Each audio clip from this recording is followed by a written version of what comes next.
আজকে আমরা দেখব যে কিভাবে অটোক্যাডে এক্সেল ইম্পোর্ট করা যায় এবং এটাকে কিভাবে ম্যান ডাটা লিঙ্কে ক্রিয়েট এবং মেনটেন করতে হয়। সো প্রথমে আমরা একটা এক্সেল ওপেন করলাম।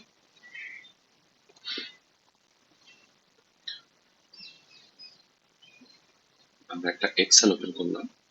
সো এখানে দেখতে পাচ্ছেন যে around 51টা পয়েন্ট আছে। আমি আপনাদের বোঝার জন্য কিছুটা পয়েন্ট ডিলিট করে দিলাম। সো এটা আমরা পুরা এক্সেলটা কপি করলাম। কপি করে নিয়ে আমরা এখন এটাকে পেস্ট করব হচ্ছে আমাদের অটোক্যাডে।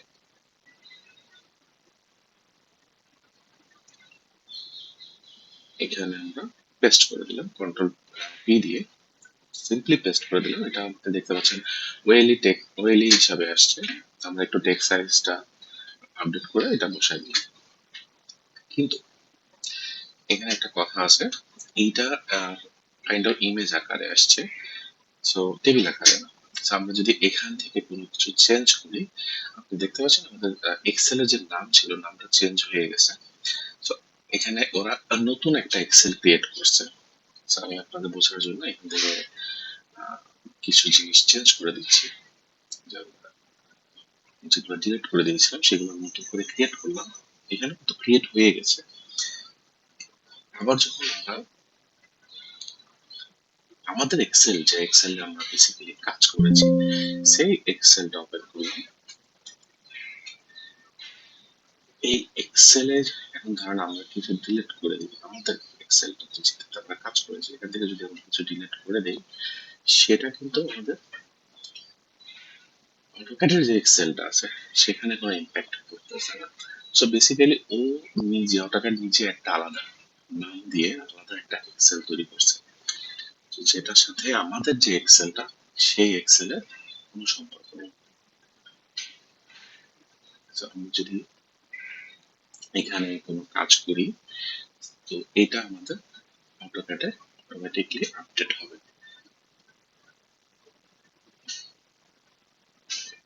বাট এটা টেক্সট, আমাদের টেক্সট গুলো একটু প্রিন্টের সময় ফেটে যায়,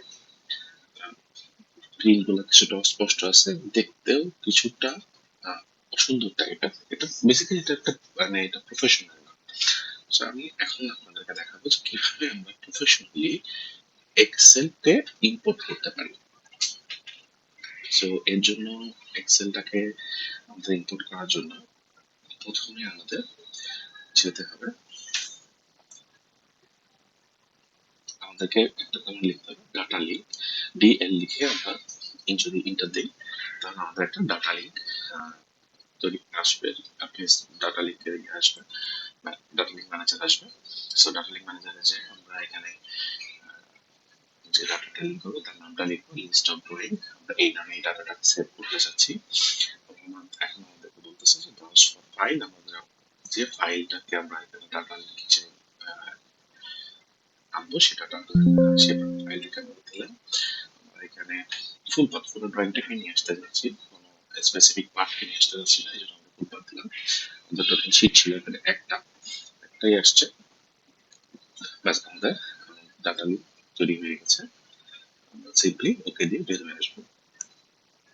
আচ্ছা, আমাদের এখন এই এটাকে আমাদের মডেলে আনার জন্য আমাদের একটা টেবিল আকারে আনবো। সো টেবিল ক্রিয়েট করতে হবে। সো টেবিল অপশনে গেলাম, হোম বাটন থেকে থেকে আমরা ইম্পোর্ট ফ্রম ডাটা লিঙ্ক, এখান থেকে সিলেক্ট করলাম লিস্ট অফ ড্রয়িং, যেটা আমাদের নাম ছিল।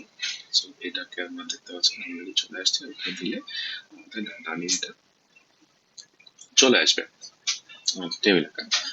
সো এটা বেসিক্যালি একটা টেবিল আকারে আসছে, যেভাবে আমরা অটোক্যাডে টেবিল তৈরি করি।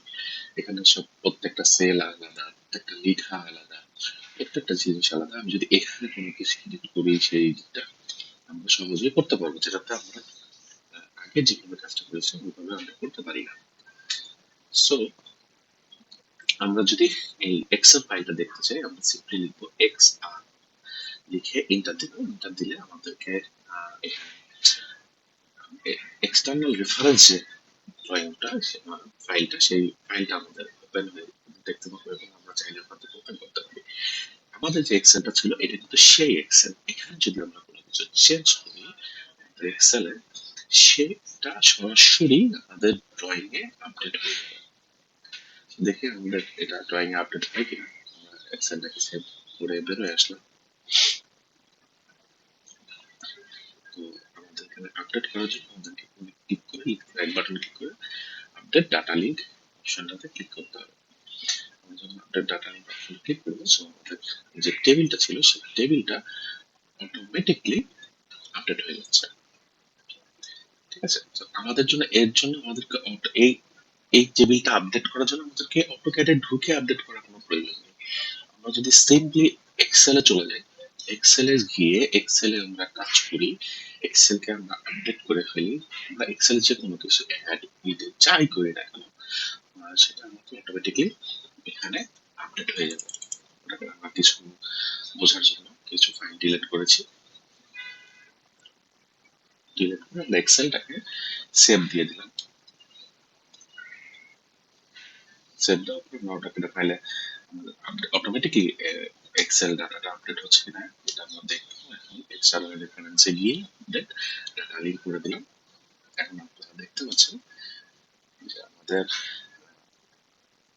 টেবিলটা অটোমেটিকলি আপডেট হয়ে গেল।